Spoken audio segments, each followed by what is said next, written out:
তো গাইজ এখন বাজে ভোর 4টার, আমি রেডি হয়ে গেছি শিয়ালদায় যাওয়ার জন্য। ভোর 4টের সময় কেউ শিয়ালদা যায় নাকি? আরো আগে বেরোতে হতো। আর কত আগে বেরোবো বলো? রাত 2টোর সময় ব্লগ এডিট করে ঘুমিয়ে 3:30টার সময় উঠে আবার ভোর 4টের মধ্যে রেডি হয়ে গেছি। এই যে তুই 1.5 ঘন্টা ঘুমিয়েছিস, ব্লগ করেছিস? ঘুমানোর সময় কিভাবে ব্লগ করব? তাহলে ঘুমানোর সময় নিশ্চয়ই স্বপ্ন দেখেছিস। হ্যাঁ, মনে তো হয় দেখেছি। তার ব্লগ করেছিস? স্বপ্নের ব্লগ কিভাবে করব? সবকিছুতেই তুই যদি বলিস কিভাবে করব, তাহলে তোর কিছুই করা হবে না। ওইদিকে ঘোষদার ছেলে কাল বিকাল থেকে শিয়ালদায় বসে আছে ব্লগ বানানোর জন্য। কিন্তু রাজুদা তো সকাল 6টা থেকে বসে, তাহলে কাল বিকাল থেকে বসে থাকার মানেটা কি? রাজু দা না হয় সকাল 6টা থেকে পরোটা নিয়ে বসে, কিন্তু তার আগে যে সবাই মোবাইল নিয়ে বসে আছে তাদের কথা কি ভুলে গেছিস? রাজু দার পকেট পরোটা বেরোনোর আগেই সবার পকেট থেকে মোবাইল বেরিয়ে যায়। ওই জন্য বলছিলাম একটা ভালো মোবাইল কিনে দাও। শোন, একটা কথা বলছি, আজকে থেকে 1 সপ্তাহ শিয়ালদা স্টেশনে থেকে যা, আর যত পারবি রাজুদার ভিডিও বানিয়ে ছাড়। যা আর্ন করবি একটা লাল লাল ঝালঝাল নতুন মোবাইল কিনে নিবি। আর এখন তো একটা মোবাইল কিনলে 10টা গিফট সঙ্গে ফ্রিতে দিচ্ছে, দেখ। আচ্ছা ঠিক আছে, আমি তাহলে বেরোচ্ছি। আরে তার আগে শোন, রাজুদাকে কি কি কোশ্চেন্স করবি নোট করেছিস? হ্যাঁ, ওই তো পরোটা কত করে, কটা থেকে বসে, আর দিনে কটা পরোটা সেল করে, ব্যাস। বাহ, এই কোশ্চেন্স গুলো তো একদম নতুন। এই কোশ্চেনের অ্যান্সার তো আমরা কেউই জানি না। 3 পিস পরোটা তরকারি দিয়ে 20 টাকা, ডিম দিয়ে 30 টাকা, সকাল 6টা থেকে 11টা,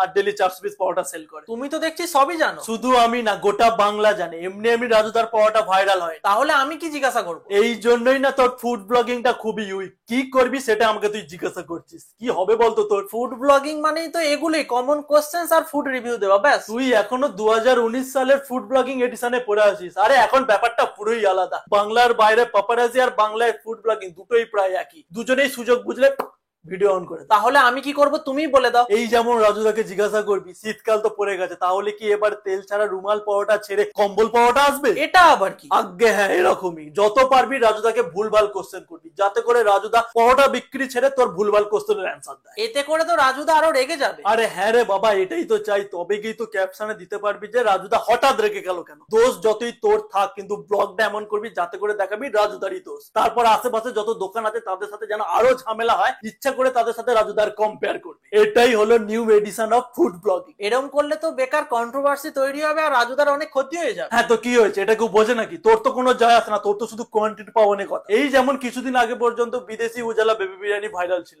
এখন রাজুদা, পরে অন্যজন ভাইরাল হবে, তখন রাজুদার সামনে নো ক্যামেরা, অন্যজনের সামনে সারাদিন অন ক্যামেরা। মানে তোর কাছে আরো একটা নতুন ইনকাম সোর্স চলে আসবে। এরকম কন্ট্রোভার্সি করাটা কি ঠিক? আরে বাবা, এখন তো এটাই তো চলছে নাকি? কন্ট্রোভার্সি না করলে কি হবে? তুই ভিউজ পাবি। হ্যাঁ, রাজুদা সত্যি খুব সাধারণ একজন মানুষ, ওনাকে নিয়ে এইসব করাটা ঠিক লাগছে না। তোর ঠিক নাই লাগতে পারে, কিন্তু এখন এটাই চলছে আর এটাই দেখছে সবাই। তাহলে কি বললাম? যত ভুলভাল কোশ্চেন্স, তত রেগে যাওয়ার ভিডিও, তত ভিউজ, তত আর্নিংস, তত রাজুদার ডাউনফল। ওকে আচ্ছা ঠিক আছে, আমি আসছি। আরে হ্যাঁ হ্যাঁ, শোন, আবার কি? নর্মাল ভাবে যেন পরোটা খাবি না। তাহলে কিভাবে খাবো? চোখ মুখ উল্টে পা মাথার উপর রেখে পরোটা খাবি। তাহলে কি এতে করে ভিউজও পাবি, তত গালও খাবি, আর তত তাদের দিদিন পর মানে চলেও যাবি। ঠিক আছে, আমি আসছি। আরে কি বলছিস? শোন। আরে আবার কি হলো? তো বন্ধুরা, এই যে আমার ছেলে সকালে হাগামোতা ছেড়ে চলে যাচ্ছে রাজুদার মাথা গরম করে পরোটা খেতে আর ভিউজ কামাতে। বাকি এক্সপিরিয়েন্স তোমাদের সাথে পরে শেয়ার করবো। ততক্ষণে সবাইকে টাটা।